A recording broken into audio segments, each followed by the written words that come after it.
Imagine a truly fearless housekeeper who rescues a poisoned billionaire CEO not once but twice, unraveling a deadly web of betrayal, greed, and secret ledgers that could topple an empire.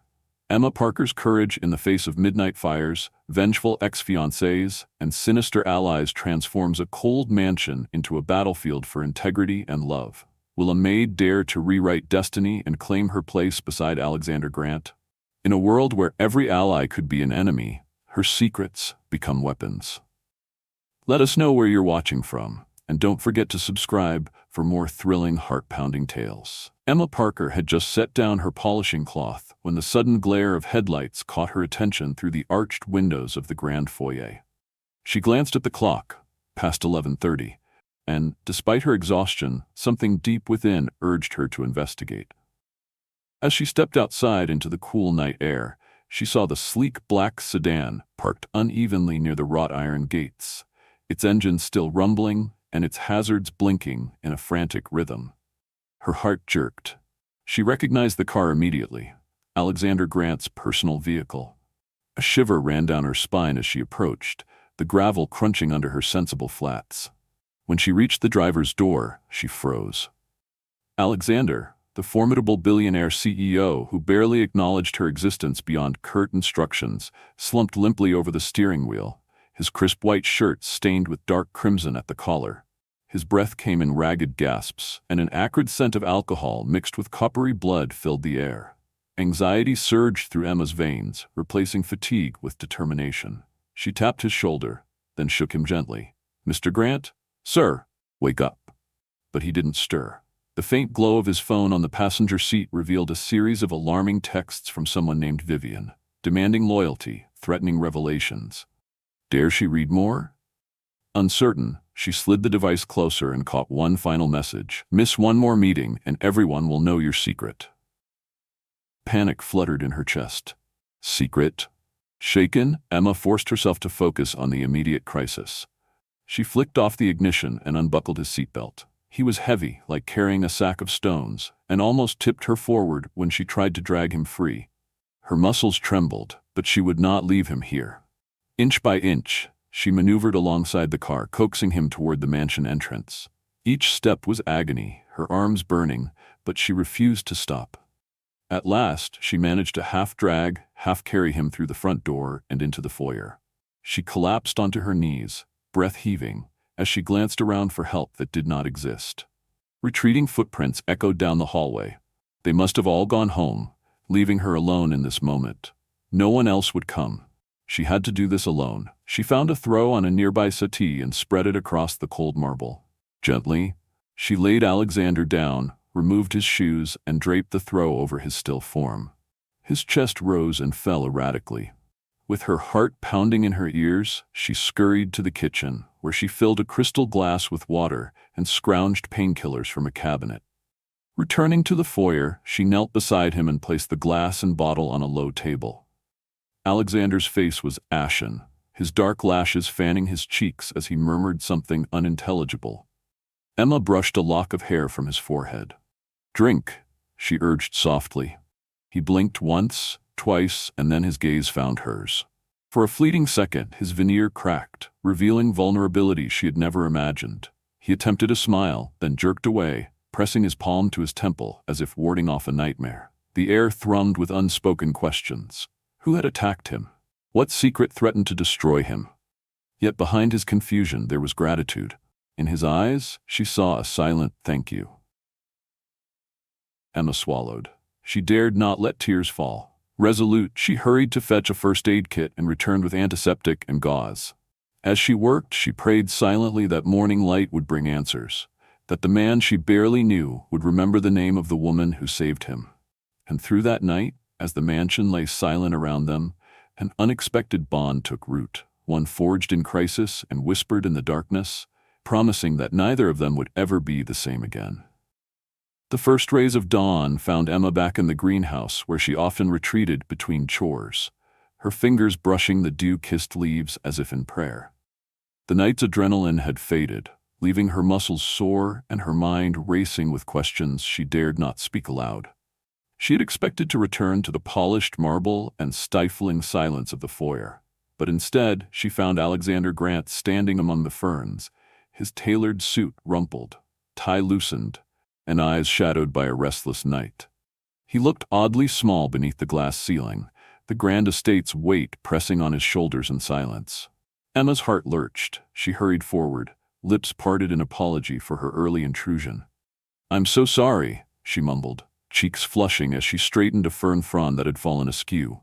Alexander's gaze lifted, and for the first time she saw genuine vulnerability flicker in his storm-gray eyes. "Thank you," he said in a voice so low she almost thought she imagined it. The awkward distance between them crackled. He offered a stiff nod, then cleared his throat. "I'm all right," he insisted, but his hand trembled as he reached for a porcelain teacup Emma had set aside for the morning service. Word of last night's collapse had spread among the staff by sunrise. Whispers followed Emma from room to room. Some spoke in hushed tones of gratitude, others tinged their gossip with suspicion. Marisol, the head housekeeper, shot her a look heavy with reproach when Emma refilled the water pitcher. "You've grown too close, girl," Marisol hissed, her voice as sharp as a crack of thunder. Emma swallowed, her throat dry. She wanted to defend herself, to explain that she had merely done what any person would do, but Marisol's pursed lips and narrowed eyes silenced her. Later that afternoon, Emma found Alexander in the study, pacing behind his mahogany desk as though trying to will away the pounding in his temples. He paused when she knocked softly on the open door and handed him a tray of herbal tea. He accepted it without a word, but when Emma turned to leave, he stopped her with a tentative question. "Would you join me? I could use your company." Emma's breath caught. Company? With the CEO? Her pulse raced, but she squared her shoulders and nodded, sliding onto the gilded settee beside him. As they sipped in silence, the hush between them felt less like cold formality and more like fragile truce. That night, driven by restless curiosity, Emma ventured into the locked wing of the mansion, an area she had been expressly forbidden to enter, using the emergency keycard she had discovered in the foyer. Her palms sweated as she inserted it into the brass slot, the door clicking open to reveal Alexander's private cabinet. There, nestled between leather-bound ledgers and framed family portraits, she found a sharply folded stack of papers, payments, wire transfers, and coded instructions, all bearing the discreet watermark of the Grant estate's seal. One name appeared again and again, Marisol. A sick knot formed in Emma's stomach. Could the head housekeeper have been the one sabotaging him, ensuring he remained too weakened to notice her embezzlement? Her thoughts were interrupted by a muffled thud from the hallway. Emma froze, clutching the ledger, her flashlight's narrow beam illuminating her trembling hand. She backed away, only to hear footsteps retreat down the corridor. It had to be Alexander, or Marisol herself. She bolted the door and fled to the main wing, heart hammering. In the drawing room, she discovered Alexander slumped against the velvet chaise lounge, pallid and gaunt, as though every ounce of strength had been drained from him once more. Without hesitation, Emma administered a dose of the antidote she had found tucked beside his private medication, an experimental serum his advisors had procured to guard against unforeseen poisons. Within moments, color flushed back into Alexander's cheeks, and his breathing eased. He blinked up at Emma with a look of dawning comprehension, mouth opening and closing like a fish out of shallow water. "How did you?" he began faintly, before swallowing hard. Emma settled beside him, smoothing a stray lock of hair from his forehead. "I couldn't let you fall twice," she whispered. His hand closed around hers, weak but insistent. "You're the only person who ever saved me," he said, voice raw with gratitude. In that charged hush, the chasm between boss and maid narrowed to a sliver, bridged by shared danger and a promise neither fully understood. And as the clock chimed the arrival of midnight once more, Emma realized their lives had irrevocably entwined, in secrets kept, loyalties tested, and a fragile trust that kindled something neither had dared hope to find. Emma slept fitfully after the second collapse, haunting the hallways like a sentry, and memorizing every cup that neared Alexander's lips. Coincidence no longer explained the pattern, not when the ledger in her apron showed weekly transfers from anonymous accounts to Marisol Ortiz, the housekeeper everyone feared. At breakfast, Marisol insisted on pouring the juice, But Emma stepped in with a grin and steadier hand, pretending not to notice the flash of fury darkening the woman's eyes. By noon, the household's fragile balance shattered. Vivian Dupree arrived unannounced, heels clicking like accusations. Her designer coat dripped rain, yet her smile was dessert dry. She thrust a garment bag at Emma and announced she would wait for her fiancé in the Rose Lounge. Emma lacked authority to refuse, so she guided Vivian past jittery footmen while cataloging the perfume that filled the air like toxic smoke. Moments later, Alexander confronted Vivian. Raised voices leaked beneath the door, his firm refusal punctuated by her brittle laughter. Vivian swept out, warning that Alexander would regret humiliating a Dupree. Vivian did not leave quietly. Emma overheard her threatening to publish photographs of Alexander's late father unless the engagement resumed. His stance remained unyielding, yet Emma saw his hands tremble once the door closed, and she understood that each act of defiance cost him more than pride. That night, lightning prowled the sky while Emma folded linens near the servants' stairwell. The power hiccuped, then alarms screamed from the west wing. Smoke boiled from Marisol's suite.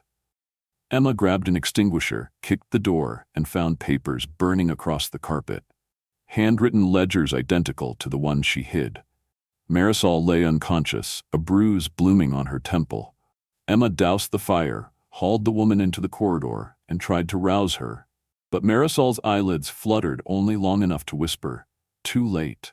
A fresh wave of smoke rolled overhead, carrying the bitter scent of accelerant. Sirens howled beyond the gates, yet a new cry sliced through the chaos. Alexander was locked in his study, smoke seeping under the oak door. Emma sprinted, coughing, and jammed the emergency keycard home. Inside, thick haze stung her eyes. Alexander lay half-conscious on the rug, an overturned snifter of brandy mingling with a sharp chemical that hissed on the hearth. She hooked his arm over her shoulder and dragged him into the hallway while flames gnawed the curtains behind them. Fire crews arrived, flooding corridors with foam and barking orders. Propped against a marble column, Alexander gulped clean air. "Did you drink anything?" Emma asked. He shook his head. Voice raw. "Tasted wrong, so I dumped it. Someone set the room to ignite after I locked the door." Medics swarmed, yet Emma's focus snapped to Marisol, now seated on a stretcher, wrists bound with plastic ties. A scorched ledger rested in her lap. Their gazes met. Contempt melted into weary regret. "He wasn't supposed to die," Marisol rasped. "Just stay weak so we could finish the transfers." Emma's blood chilled. "We?" she echoed, but Marisol's eyes slid toward the smoldering Rose Lounge where Vivian had waited earlier. Police escorted Marisol to a cruiser, but the threat felt Hydra-headed. While firefighters declared the blaze contained, Alexander gripped Emma's soot-streaked hand. "You saved me again," he whispered, smoke rasping his lungs. Her palms blistered, uniform singed, yet in his exhausted gaze she found unshakable faith. The night had exposed betrayal, yet it had also forged an alliance stronger than marble.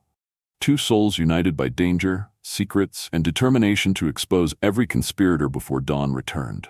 In that smoky corridor, a vow settled between them. Forever. Smoke still clung to the velvet drapes when Emma trailed the paramedics wheeling Alexander toward the library. Every hiss from the fire suppression pipes marking time like a nervous metronome. Guards sealed the scorched west wing, yet she refused to surrender the blistered ledger pressed to her chest. Its pages were soldered by soot and truth. At Alexander's pale nod, she stepped into the great hall where the remaining staff clustered like startled birds, and, in a voice steadier than she felt, delivered the ledger to the estate security chief with orders to lock it in the vault. Moments later, the front doors swung open and Vivian Dupree swept inside. Rain diamonds on her fur collar. Anger sharp enough to slice glass. She demanded privacy, but Emma stayed, cheeks flaming when the socialite hurled a chrome flash drive onto the marble. "Surveillance footage," Vivian sneered. "Your virtuous maid stealing corporate secrets. Announce our engagement tomorrow or I scatter this to the press." Alexander's laugh, raw from smoke, cracked through the silence. "Emma Parker has risked her life twice for mine tonight. Do you think I'll trade her for reputation?" He inserted the drive into a tablet, and the video flickering across the screen showed not theft but Marisol coercing Emma at syringe point before forcing her to download files. Vivian's smirk evaporated. She lunged for the tablet, Yet Emma's years of quiet service had taught her graceful evasion. The device skidded beneath a chaise. Guards stepped in, escorting Vivian out while her shrieks echoed down the portico.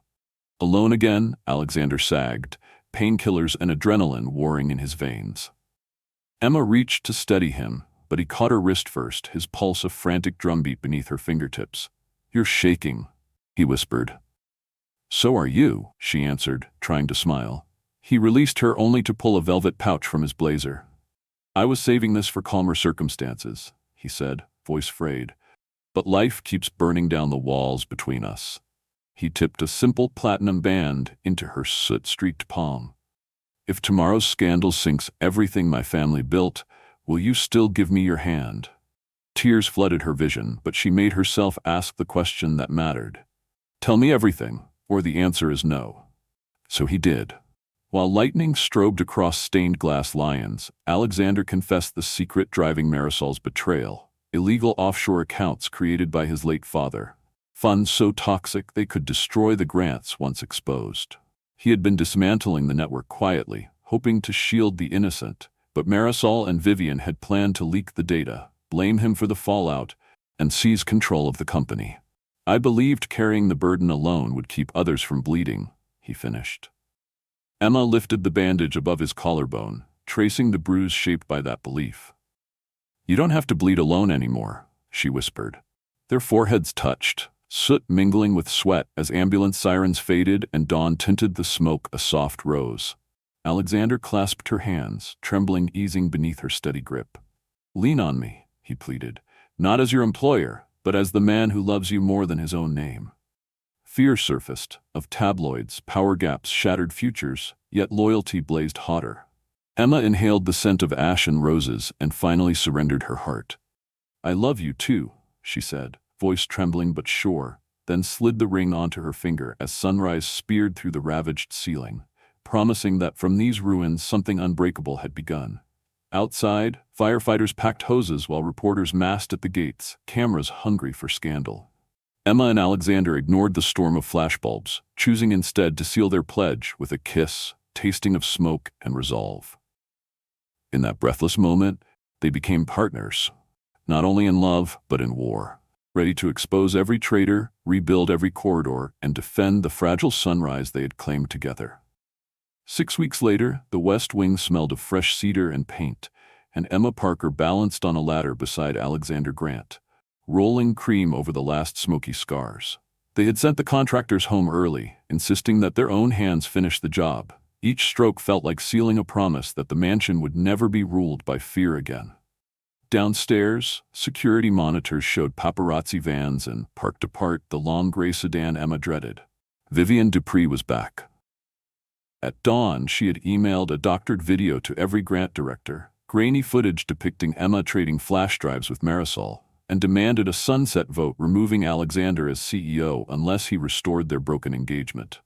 When the wall dried, they drove toward Grant Tower in Alexander's vintage roadster, the wind carrying the scent of late jasmine. Emma insisted on taking the wheel. He said her calm steadied him. In the elevator, he linked their fingers. "Whatever they decide, I'm leaving with you," he promised. She squeezed back, vow mirroring vow. The boardroom's glass walls burned copper under the dying light. Vivian, flawless in scarlet, began by accusing Alexander of endangering billions for a maid's infatuation. The chair recognized Alexander. He instead gestured to Emma. She slid a thumb drive into the projector. A high-resolution recording appeared, showing Vivian bribing a technician to forge the earlier clip. Then ledger scans proving her alliance with Marisol to short Grant stock after orchestrating scandal. Gasps rippled. Directors tapped tablets to confirm timestamps. The chair called a vote. Confidence in Alexander was unanimous, and Vivian's shares were frozen pending criminal inquiry. Minutes later, on the tower roof under a hush of purple twilight, Alexander set a picnic basket on the concrete and knelt, not with the platinum ring Emma already wore, but with a tiny brass key. "It opens the cabin at Lake Haven," he said. "No cameras, no meetings, just us." Emma laughed through tears. "Yes to lake mornings, yes to every ordinary day," she answered, and the city festival fireworks igniting along the river looked for a heartbeat, like blessings aimed only at them. A month later, they married on the lake shore, barefoot, vows whispered so softly the water carried them to the pines. Camera drones hovered at a polite distance. The footage captured nothing sensational, only two people refusing to surrender each other. Tabloids soon moved on. Grant Enterprises adopted a new ethics charter drafted in Emma's steady handwriting, while the small diner where she once found refuge reopened as Parker's Place after a quiet investment. Its walls displayed one photograph: Emma in an apron, Alexander beside her holding a tray, both laughing.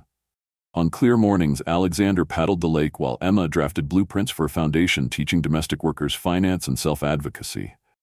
They visited the mansion only for holidays, walking corridors washed clean of smoke and fear.